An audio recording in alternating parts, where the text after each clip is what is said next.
안녕하세요. 오늘도 사연 살롱을 찾아주셔서 감사합니다.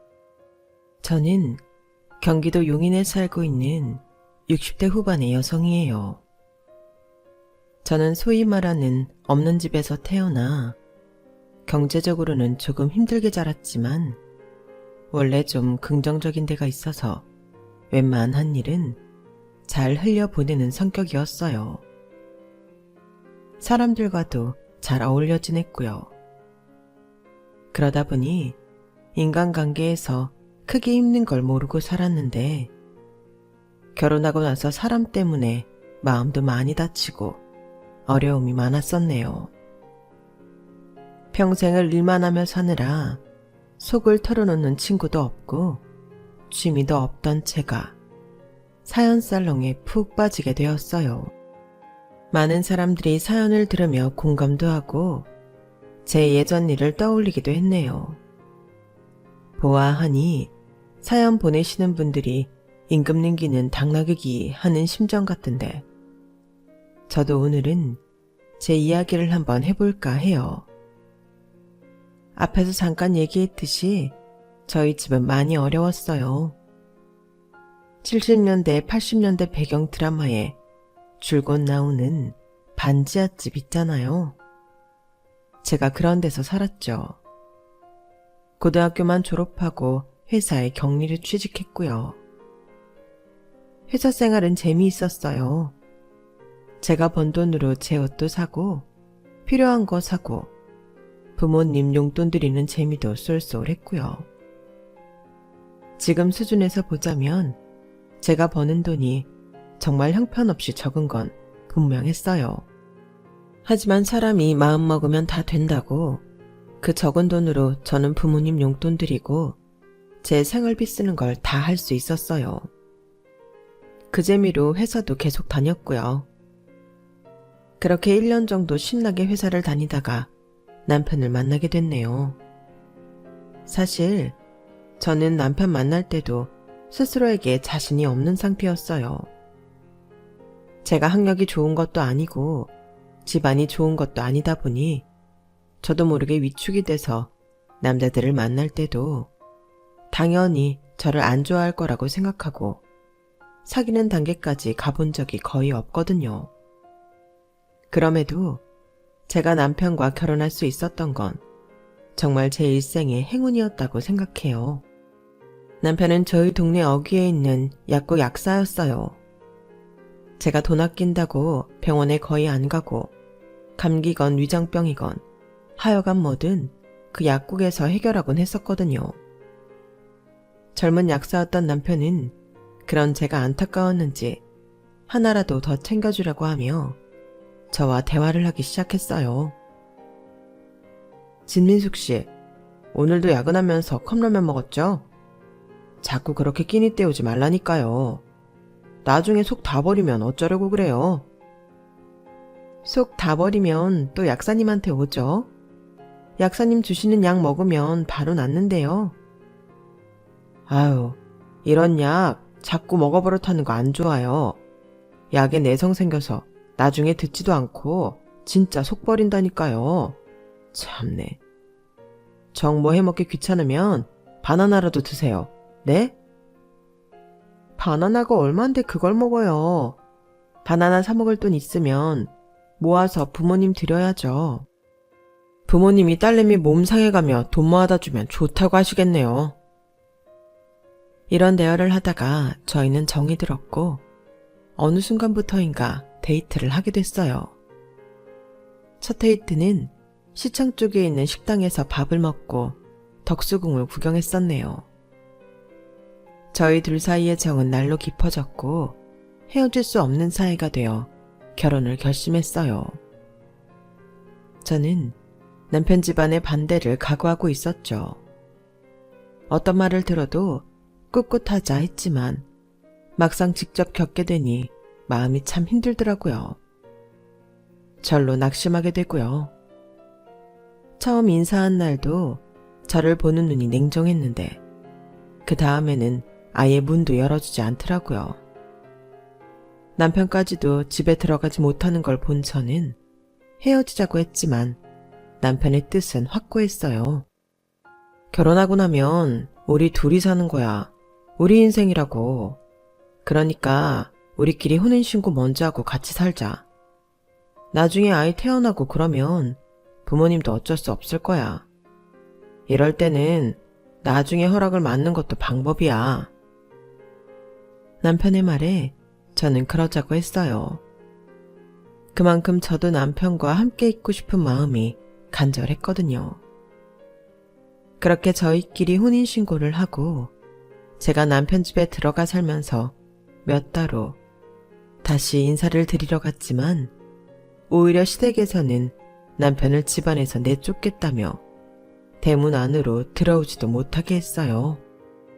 그럼에도 남편은 저와 함께하기로 한 약속을 저버리지 않았고 우리 부부는 나중에라도 부모님 앞에 떳떳하기 위해 더 열심히 살았어요. 친정 부모님도 안타까워하셨지만 그분들이 뭘 어떻게 할 수 있는 일은 아니었죠. 그저 저와 남편이 잘 이겨나가기만을 바라셨어요. 그러다가 1년 반이 지나고 저는 예쁜 딸아이를 낳았어요. 아이가 100일이 지난 후 예쁜 포대기에 싸서 시댁에 갔지만 그래도 저희를 받아주지 않았어요. 시어머니는 아주 날카롭게 이렇게 말했어요. 아들도 아니고 딸을 낳아놓고 우리 집안에 들이대겠다는 거냐? 우리 집안에 너같이 천박한 여자 피는 필요 없으니까 다시는 오지 마라. 저는 그날 처음으로 눈물을 보였고 남편은 그런 저한테 몹시 미안해했어요. 그래, 우리 가족끼리 잘 살자. 나랑 당신이랑 우리 정아 셋이 잘 살다 보면 좋은 날 올 거야. 그렇게 저를 따뜻하게 위로해 주던 남편은 같이 잘 살자는 약속을 하고 한 달이 좀 지났을 때에 교통사고로 세상을 떠났어요. 정말 거짓말 같은 일이었어요. 아침에 웃으며 나갔던 남편이 점심시간도 지나지 않아 이 세상 사람이 아니게 되었으니까요.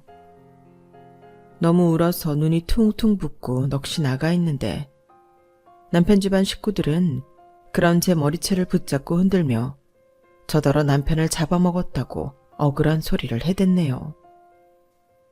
너 다시는 우리 눈에 띄지 마라. 손녀? 우리 집안에 네 피 섞인 소녀는 없어. 알았어? 그러니까 내 아들 빈소에서 나가라고. 저는 시어머니한테 쫓겨나 아이를 안고 친정으로 돌아왔어요. 세상이 다 무너진 것 같았지만 딸을 보니 정신이 번쩍 들더라고요. 이대로 주저앉아 있을 수만은 없었죠. 그래서 저는 보험 설계사로 취직해서 정말 열심히 일했어요. 그게 23세 겨울이었어요. 낯선 회사에 가서 교육을 받고 장갑을 잊어버리고 안 가지고 나와서 꽁꽁 언 손을 불며 거리를 돌아다니던 일이 여전히 기억 속에 선명해요. 그래서 저는 겨울을 별로 안 좋아하는 것 같네요.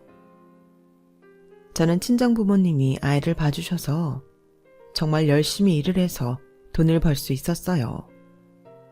하지만 IMF를 지나면서 저희 회사에서도 보험 설계사를 많이 정리했고 저도 그때 퇴직금을 많이 준 데서 그걸 받고 나왔어요. 친정아버지가 많이 아팠거든요. 병원비가 말도 못해서 그걸로라도 어떻게 해야 했죠. 저는 다른 일자리를 찾다가 서울 외곽에 있는 큰 식당의 주방에 취직을 하게 됐어요. 생긴 지 꽤 되고 이름도 알려진 고급 한식당이어서 저는 여기서 제대로 뭐라도 배워야겠다는 생각이 들더라고요. 요리 비법을 아는 것도 하나의 기술 아니겠어요? 제가 뭐 하나 만드는 거라도 야무지게 배우면 나중에라도 작은 식당 차려서 밥은 굶지 않을 것 같았어요.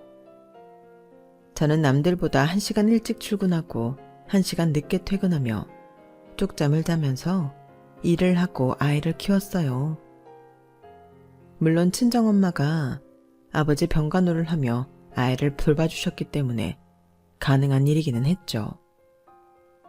그렇게 열심히 하다 보니 제가 다른 데로 옮길 필요도 없이 저는 그 식당에서 자리를 잡아 정직원이 되고 주방 안에서 직급이 올라가고 연봉도 올랐어요. 그리고 마침내 제가 사장님 바로 아래 주방 총괄이 되었고요. 음식의 최종 맛을 내는 비법은 사장님만 알고 있었지만 어쨌든 그것 비슷하게라도 흉내를 내게 되었어요. 그래서 언제라도 독립을 할 수 있었죠.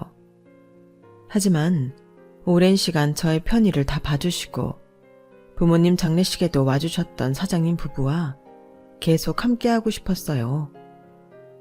사장님 부부는 우리 딸이 의대 합격할 때도 의사 시험에 합격했을 때도 꽤 많은 돈을 장학금이라고 주시고 선물도 해주셨어요. 딸아이가 피부과 의사가 되어 선배들이 운영하는 큰 병원에서 일하게 됐는데 결혼할 남자가 있다고 하더라고요. 그 말을 듣는데 갑자기 지나온 세월이 눈앞을 쭉 스치고 지나가더라고요. 딸이 결혼한다는 게 왜 그렇게 감동이 되든지요. 엄마, 울긴 뭘 울어. 나 결혼한다니까 섭섭해서 그러는 거야? 그럼 나 결혼하지 말까? 섭섭하긴 너무 좋아서 그러지. 안 그래도 네가 하도 남자 사귀는 기색이 없어서 아빠 없다고 제가 결혼 안 하려고 하나? 조바심이 났다고. 왜 그런 생각을 해? 결혼해야겠다 싶은 사람이 있어야 하는 거지. 그럼 엄마 허락한 거다. 그렇게 알고 인사하러 오라고 할게.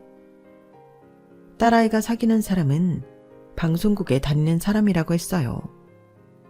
방송국이라고 뭐 PD나 촬영하는 사람은 아니고 거기 사무인지 행정을 보는 사람이라네요. 딸이 있는 병원 근처가 방송국이 많은 지역이었어요. 그래서 딸 병원에 왔다가 사귀게 됐다고 하더라고요. 의사들은 의사끼리 결혼할 확률이 더 높다고 하던데 딸아이는 전부터 같은 직업 가진 사람하고 결혼하고 싶지 않다고 하더니 정말 다른 일 하는 사람을 만났더라고요. 제가 딸 결혼을 찬성한다고 하자 딸은 저한테 일을 그만두라고 했어요. 엄마, 우리 작지만 아파트도 작아고 이제 여유 있잖아. 나는 엄마 그만 고생했으면 좋겠어. 아직도 새벽같이 주방에 나가는 엄마 보면 내 마음이 안 좋단 말이야. 엄마는 이 일이 좋아. 너무 좋아. 우리 가족 먹고 살게 해주고 너 의사까지 만들 수 있게 해줬잖아. 사장님 부부도 너무 좋으신 분들이고 나는 그분들이 전수해준 레시피 딴 데로 흘릴 생각 없어. 거기서 끝까지 같이 할 거야. 엄마 가게 따로 내라는 거 아니야. 그냥 일 안 했으면 좋겠어. 평생 일하던 사람 일하라면 병나. 엄마가 알아서 할 테니까 너무 걱정하지 마.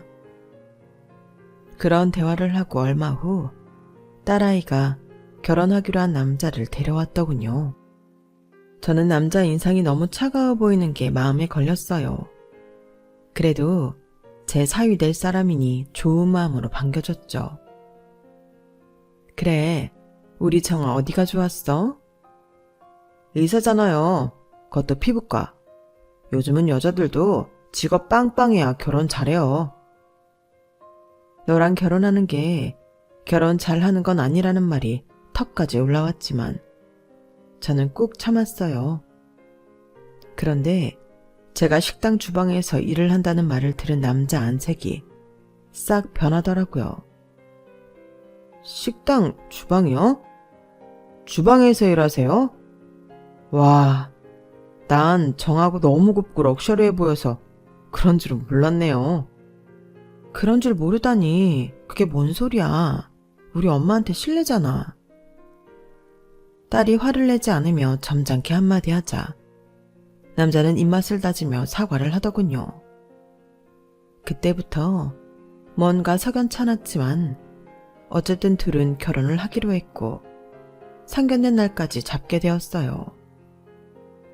남자가 제 직업을 무시하는 것 같아 딸한테 남자 부모님이 무슨 일을 하냐고 물었더니 가게 2개를 운영한다고 하더라고요. 자영업을 하는 사람들이면 식당에서 일하는 거에 큰 편견이 없겠다 싶어 조금은 안심을 했어요. 하지만 상견례에서 만난 남자 부모는 상상 이상이었어요. 일단 저와 악수도 하지 않았고 제가 만나서 반갑다고 말을 건네는데도 자기들 먼저 자리에 쑥 앉아버리더라고요. 딸도 그때부터 표정이 굳었고요. 남자 쪽 부모는 싸늘하게 밥만 먹었어요. 그 비싼 밥을 먹는데 맛도 모르겠고 분위기는 어색하기만 했네요. 그러다가 마무리로 차가 나오자 그제야 남자 어머니가 말을 꺼내더라고요. 정아 아버지는 아주 어릴 때 돌아가셨다고요? 뭐 하시던 분이었어요? 네, 우리 애 둘도 되기 전에 갑작스러운 교통사고로 돌아가셨어요. 약사였고요. 어머, 약사씩이나 되는 분이 어떻게 식당일 하는 사람하고 결혼을 했대? 신기하네. 남편을 만날 때는 회사에 다녔어요. 격리를 했고요. 그 후로 보험회사에 다니다가 IMF로 땡땡 식당에서 일을 했죠.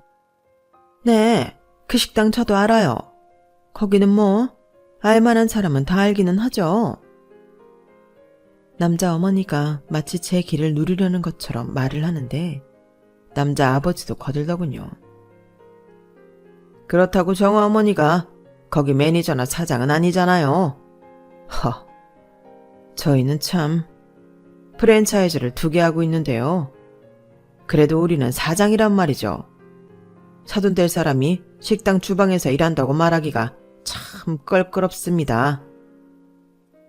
딸아이는 얼굴이 벌겋게 달아올랐고 저는 그 아이가 혹시라도 무례한 행동을 할까봐 딸 손을 꽉 잡으며 가만히 있으라는 신호를 보냈어요. 그렇게 식사 자리는 불편한 분위기로 끝이 났고 모두들 각자 집으로 돌아가려고 할 때 남자 어머니가 저를 잠깐 보자며 주차장 구석으로 불러내더군요. 그 여자는 팔짱을 딱 끼고서 사람을 깔보는 시선으로 저한테 말했어요. 저희가 고민을 많이 했어요. 정아는 괜찮은데 집안이 영 그렇잖아요. 어쨌든 피부과 의사이고 돈도 잘 벌 테니까 지들끼리는 잘 살겠다 싶은데요. 우리는 또 그게 아니잖아요. 그래서 저랑 남편이 생각한 게 있는데요. 애들 결혼식 때 안 싸도는 혼주자리에서 빠졌으면 좋겠네요. 우리 체면이 있지. 어떻게 주방 아줌마랑 사돈 맺었다고 해요? 그렇잖아요. 우리는 사장인데 이게 기울어도 너무 기울지. 네? 제가 제대로 들은 게 맞아요? 저보고 혼주 자리에 앉지 말라는 건가요? 내 딸 결혼식에서? 결혼식에서는 그쪽 딸인 것만 아니라 우리 며느리잖아요. 그런데 이렇게 손도 거칠고 추레하고 얼굴에 주름도 자글자글한 딱 봐도 촌스러운 사람을 어떻게 안사돈이라고 소개해요? 이거는 뭐 좀 고상하게 포장을 할래도 할 수가 없잖아. 그쪽 혼주 자리는 우리가 알아서 채울 테니까 그렇게 알고 오지 마세요. 아니, 내 자리를 그쪽에서 뭘 어떻게 채우겠다는 건데요? 요즘 돈만 주면 그런 거 대신 해주는 사람들 많아요. 아, 진짜 세상 물정까지 어둡고 깝깝해서 어쩌면 좋나? 앞날이 막막하네. 그때였어요. 제 뒤에서 딸아이의 화난 목소리가 쩌렁쩌렁 울렸어요. 그렇게 앞날이 막막하면 관두세요. 우리 딸 목소리가 어찌나 큰지 저도 그렇게 화가 난 모습을 생전 처음 봤네요. 딸이 화가 나서 성큼성큼 다가오자 남자애도 저만 치서 얼른 딸한테 다가오더군요. 아까 식사 때부터 참고 듣고 있었는데 진짜 해도 해도 너무하네요. 여태 저 이렇게 키워주신 내 엄마를 결혼식장에 오지 말라니요. 우리 엄마가 사돈인 게 창피한데 왜 저랑 결혼을 시켜요? 됐으니까 그만두세요. 그러자 남자애가 흥분해서 거칠게 딸아이 팔을 잡아챘어요. 야, 너 어디다 대고 큰소리야 지금. 네 시어머니 될 뿐이야. 그러는 너는 지금 누구 앞이라고 이따위로 나와? 너는 네 장모님 될 뿐은 눈에도 안 보이지? 됐어. 안 그래도 나 시간이 갈수록 결혼은 결정한 게 실수 같았는데 오늘 네 부모님 태도 보니 확실히 알겠어. 그냥 끝내. 야, 솔직히 우리 엄마 아빠가 틀린 말 했냐?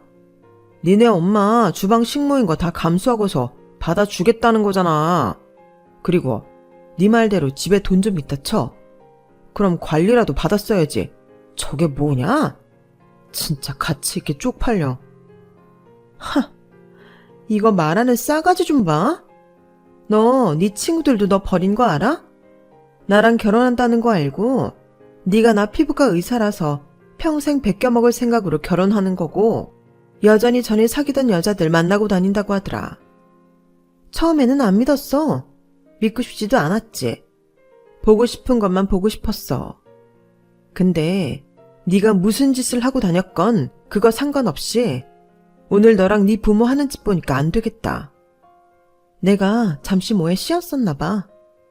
이 기본적인 사회 예절이란 것도 모르는 천한 인간들 같으니라고. 저도 딸아이 팔을 붙잡은 남자놈 손을 매몰차게 때리고 딸 손을 붙잡고 차에 올라탔어요. 뒤에서는 남자 녀석하고 그 부모가 아주 방방 뛰며 난리더군요. 집으로 온 딸은 저한테 미안하다며 눈물을 글썽거렸어요. 아니야, 됐어. 오늘 보니까 그놈 너한테 하는 태도가 영 못쓰겠더라. 그런 놈 미리 걸러내라고 오늘 같은 일 생긴 거야. 암만 네 결혼이 급하다고 해도 저런 썩어린 건들 집안에 널 보낼 수는 없지. 내가 잠깐 어떻게 됐었나 봐. 연애하면 뭐 쓰인다는 말 같은 거 안 믿었는데 내가 딱 그랬네. 나 진짜 좋은 사람 만날게 엄마. 조금만 기다려줘. 아유 그럼 엄마 걱정은 하지 말고 진짜 너한테 잘해줄 놈 만났을 때 그때 결혼해. 괜찮아. 난 엄마 하루라도 빨리 고생하지 않았으면 해서. 나 요새 고생하는 거 하나도 없어. 식당 가도 나는 그냥 애들 자라나 감시만 하고 관리만 한다니까. 몸도 되게 편해. 근데 월급까지 따박따박 나오고 얼마나 좋냐? 딸한테 말은 그렇게 했는데 사실 그 즈음에 저한테 부잣집 사모님들이 반찬하고 김치를 좀 해달라는 부탁이 꽤 많이 들어왔었어요. 식당 일을 하면서 할 수 있는 만큼만 해달라고는 했지만 제 양심상 그건 사장님한테 죄송해서 안 되겠더라고요. 근데 제 반찬과 김치를 그렇게 좋아해주니 저도 좀 만들어서 돈도 더 벌고 싶은 마음도 있었죠. 그래서 사장님한테 이러이러한 부탁이 있다고 솔직하게 말씀드렸더니 그럼 주말이나 편할 때 저 원하는 대로 하라고 하시더라고요. 정말 너무 고맙더라고요. 저는 주말에 제가 만들 수 있는 양만큼만 주문을 받아서 반찬과 김치를 만들어 팔았어요. 저희 집 근처까지 와서 받아가시는 분들도 있고 착불로 택배로 붙여달라는 분들도 있었어요. 그런데 어느 날 분당 사는 어느 사모님이 급하게 손님을 치르게 됐다며 바로 그 주말에 만들자마자 직접 갖다 줄 수 없냐고 하는 거였어요. 그러면서 수고비도 더 주시겠다고 하시더군요. 저희 식당 단골이기도 하고 제 손맛을 좋아하는 분 부탁이라 안 들어드릴 수가 없었어요. 저는 바로 갈비찜에 며칠 전 만들어 놓은 김치와 닭강정까지 해서 택시를 타고 분당에 있는 그 사모님 아파트로 갔어요. 딸아이한테 부탁하면 왜 힘들게 반찬을 해주냐며 뭐라고 할 것 같아서 택시를 이용했죠. 그 아파트 단지 앞에서 내려서 관리인한테 말하고 들어가려는데 단지 안쪽에서 낯익은 사람이 나오는 거 아니겠어요. 바로 딸아이랑 결혼할 뻔한 남자 어머니였어요. 그 여자는 저를 보더니 눈을 시뻘겋게 뜨고는 관리실 앞까지 막 뛰어오더군요. 이봐요. 여기 이 여자 들어보내지 마요. 식당 주방에서 일하는 식모라고. 저 생긴 거 봐 저거. 깨재재 해서 몸에 음식 냄새 풀풀 나고. 절대 못 들어오게 해요.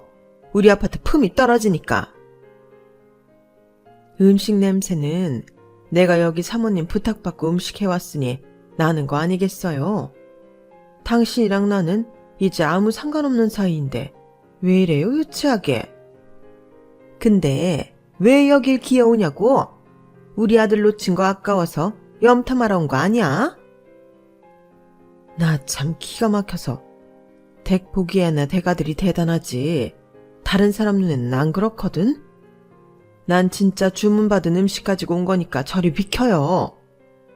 웃기시네. 들어오긴 어딜 들어와? 하더니 여자가 저를 뒤로 확 밀쳤고 그 바람에 저는 넘어지면서 음식들을 땅에 떨어뜨리고 말았어요. 다행히 닭강정은 무사했지만 갈비찜은 국물이 다 흘렀고 김치는 안에서 봉투가 터졌더라고요.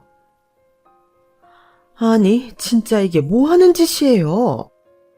경비원, 당신 돈 받고 하는 일이 뭐야? 저런 인간 내쫓으라고 그 자리에 앉혀놓은 건데 뭐 하자는 거야? 빨리 안 쫓아내! 막무가내로 소리를 지르며 방방 뛰는 여자 때문에 경비원도 너무 난처해 하더라고요. 주민한테 잘못 보이면 자기 자리가 잘리니 제 편을 들 수도 없었고요. 저는 어쩔 수 없이 음식들을 경비원한테 맡기고 그 사모님한테 잘 전달해달라고 했어요. 사정 설명은 제가 한다고 했죠. 그렇게 집에 오면서 전화로 사모님한테 설명을 했고 사모님은 굉장히 미안해했어요. 집에 온 저는 민망하기도 하고 분하기도 해서 어금니를 악물게 되더군요. 속이 상해서 자리에 들어 누웠는데 딸아이가 오는 소리가 들리더군요. 엄마, 요즘 무슨 반찬 배달 같은 거 해? 분당 아줌마 내 동교 어머니잖아. 나 오늘 있었던 일 다 들었어. 그러게 왜 그런 일을 하고 그래. 엄마가 그런 거 해야 될 만큼 돈 아쉬운 거 아니잖아. 아유, 내 음식 입에 맞아 좋다는데 해줄 수 있으면 해주는 거지. 그리고 뭐 공짜로 하니? 돈도 받는데. 그래도 힘든 일 하지 마, 엄마. 나 너무 속상해. 저는 딸한테 안 하겠다 약속을 하고 말았어요. 딸은 그 남자 엄마한테 완전 분노하더라고요. 어떻게 사람이 그럴 수 있냐면서 말이죠. 저는 똑같은 사람 되지 말고 그냥 지나치자고 했어요. 절대 부업은 안 하겠다고 했고요. 그렇게 저는 식당만 왔다 갔다 하며 몇 달을 보냈어요. 그러던 어느 날 딸아이한테서 연락이 왔어요. 엄마, 오늘 어버이날이잖아. 우리 오늘은 밖에서 보내자.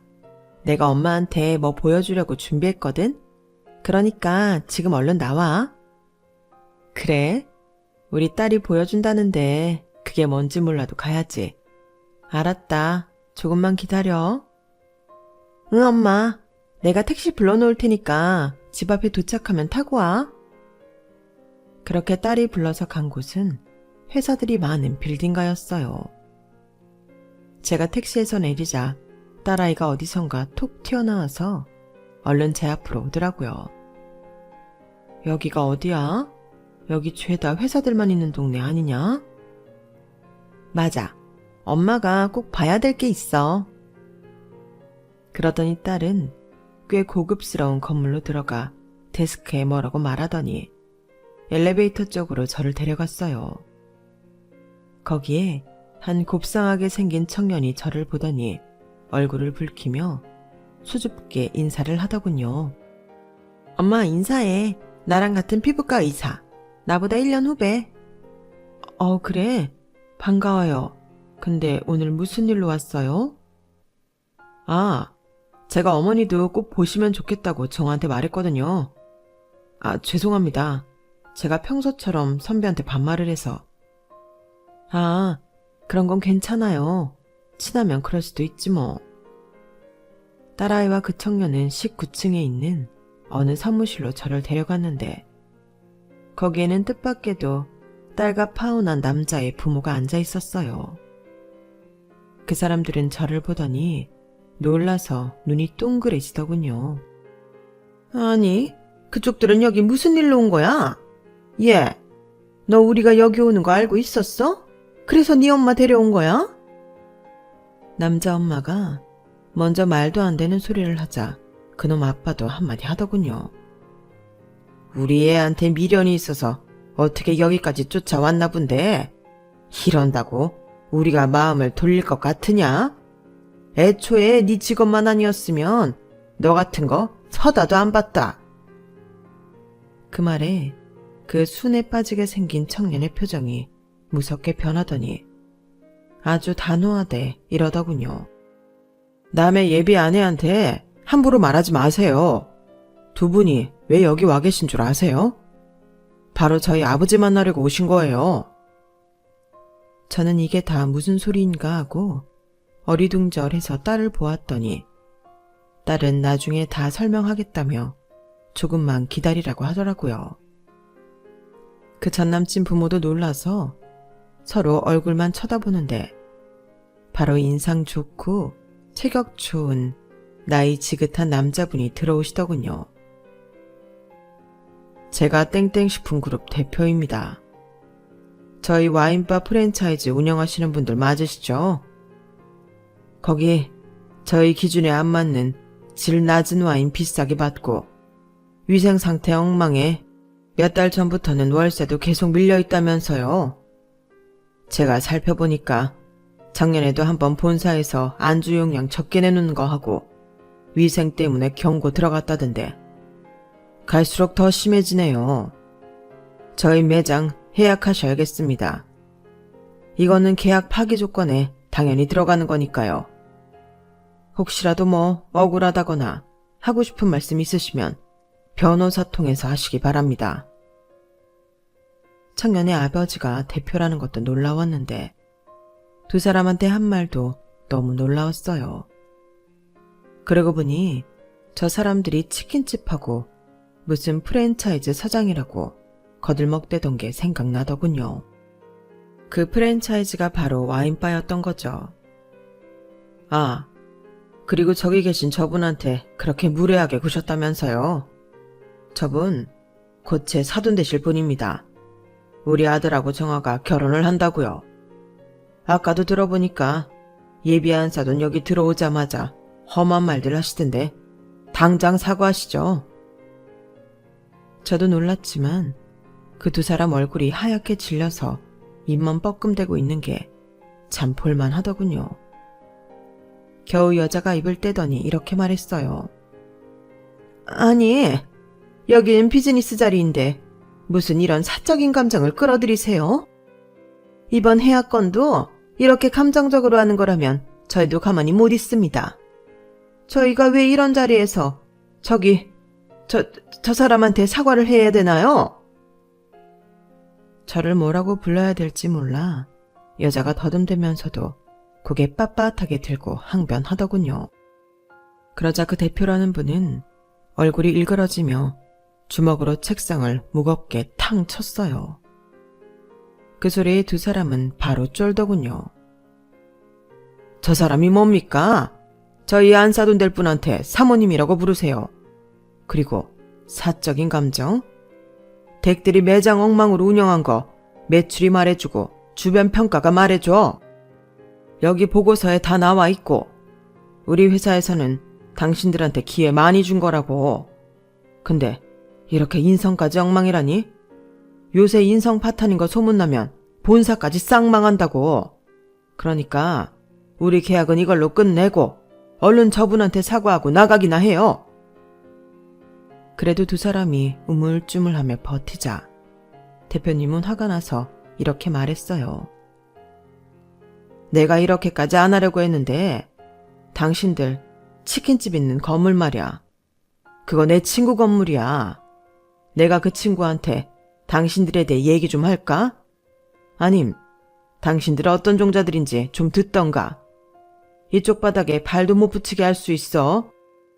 그제야 두 사람은 자리에서 일어나 쭈뼛대며 저한테 오더니 허리를 숙였어요. 여자가 겨우 입술을 달싹대며 이렇게 말하더군요. 죄송해요, 사모님. 언짢으셨다면 실례했습니다. 예, 저희가 몰라봤습니다. 사모님을 무시했던 거 다 사과드리니 저희 먹고 살게만 해주십시오. 그러자 청년이 나서며 말했어요. 그런 건 우리 장모님한테 부탁하실 입장이 아닌 것 같습니다. 이제 돌아가 주시죠. 두 사람은 혼이 빠진 모양새로 사무실을 나갔고 전 얼른 이게 어떻게 된 건지 딸한테 물었어요. 그랬더니 대표님이 좀 전과 다르게 아주 부드러운 미소를 지으며 말씀하시더군요. 아, 글쎄, 우리 영호가 따님을 오랫동안 좋아했다지 뭡니까? 근데 결혼한다고 했다며 그렇게 혼자 술 마시고 방황하더니 따님 결혼 안 한다는 소리에 바로 고백했대요. 따님도 좋다고 했고요. 아니 정아야, 그런 일이 있었으면 엄마한테 바로 말을 하지 그랬어. 좀 더 확실해지면 얘기하려고 했어. 저번에 엄마 분당 아파트 일 있었을 때부터 사귀었는데 뭔가 결정되지 않은 상태로 엄마한테 말했다가 또 실망시킬까봐. 사람 만나고 사귀는데 실망할 게 뭐 있다고.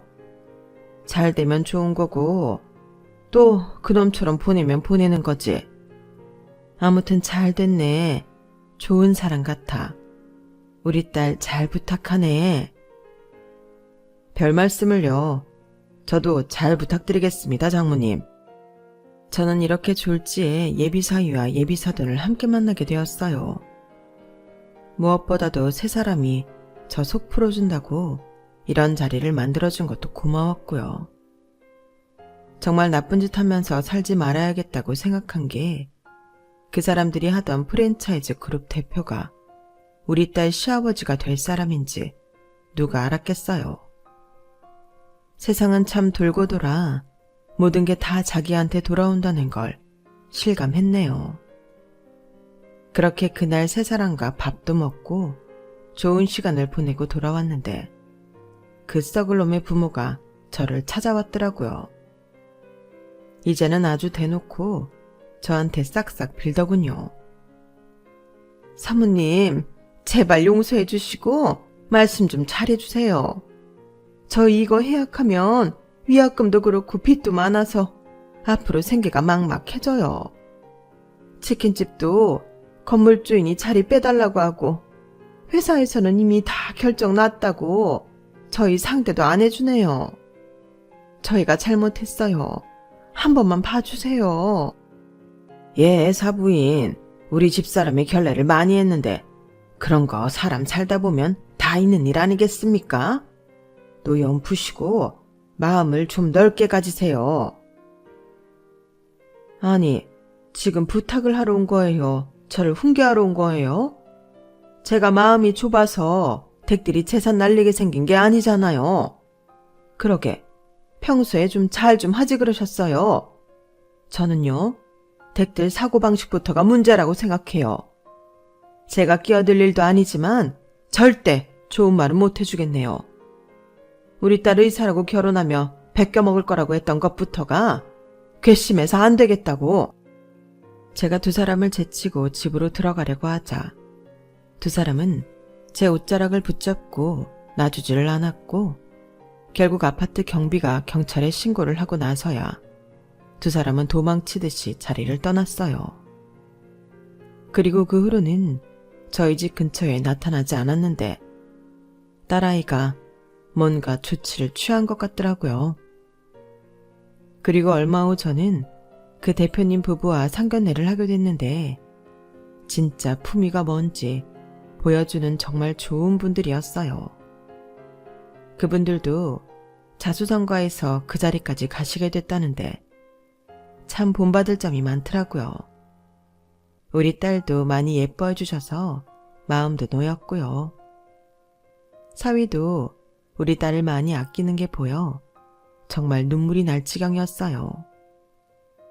많은 일들이 있었지만 어쨌든 딸은 정말 좋은 사람을 만나서 결혼식을 잘 치르고 인생의 또 다른 길에 들어섰어요. 저는 그 사이에 식당 사장님 부부의 권유로 그 식당의 분점을 맡아서 하게 됐고요. 제가 워낙 식당에서 오래 일했고 본 것들이 많다 보니 첫날부터 뭘 해야 되는지 직원들한테 무슨 일을 시켜야 하는지 그냥 착착 눈에 다 보이더라고요.